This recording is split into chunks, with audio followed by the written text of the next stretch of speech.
Today in Mountain View, big moves are happening to secure the future of a vital community resource.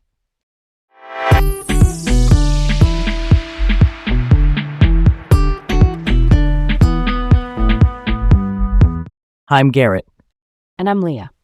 Welcome to Laid Back Local, the news of the day with Leah and Garrett in Mountain View, California.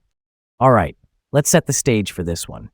First up, Santa Clara County is making moves to secure funding for Alcove Youth Center amid a mental health crisis. The Santa Clara County Health and Hospital Committee has recommended a $1.75 million allocation to keep the Alcove Palo Alto running for the next 3 years.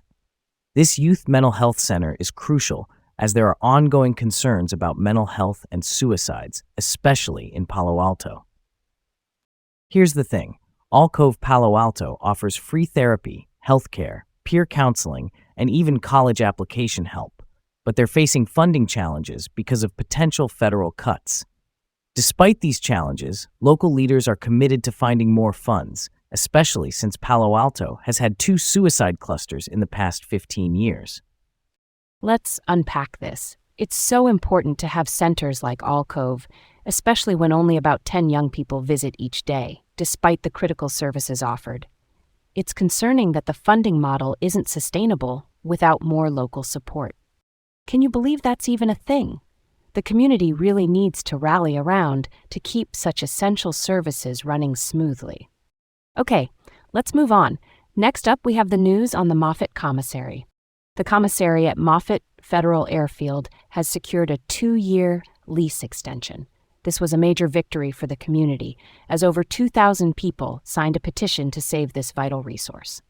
The commissary serves military families and veterans with discounted groceries, and it's more than just a store. It's a community hub where military-connected individuals come together. That's a solid point.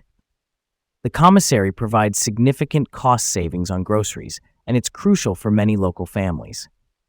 I'm really hopeful they'll find a permanent solution, perhaps through public-private partnerships. All right, let's roll on. Here we go. Next one.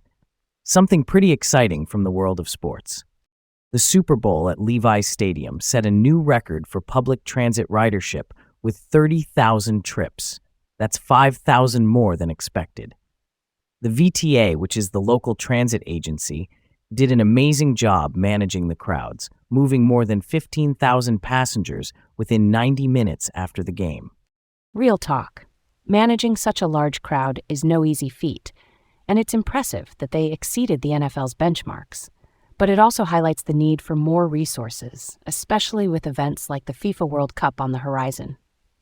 All right, let's keep this going. We're circling back to the Alcove Youth Center. Garrett, what's the latest? So, here's where we go next. We've talked about the county's health committee recommending funding for Alcove. This move really reflects the broader issue of mental health needs for youth. It's crucial that the community steps up to keep these services around. Let's not let this one slide by.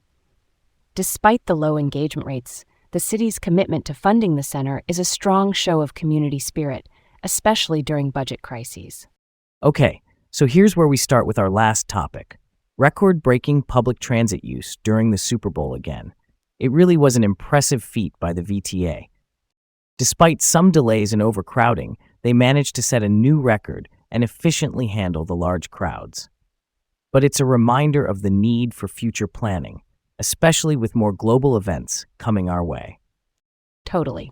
We need robust public transit systems for such events, and while increased ridership is a good sign, it can be financially straining for agencies. Proactive measures are needed to enhance our infrastructure. Thanks for listening to Laid Back Local, the news of the day with Leah and Garrett in Mountain View. Have a great day, and we'll catch you tomorrow.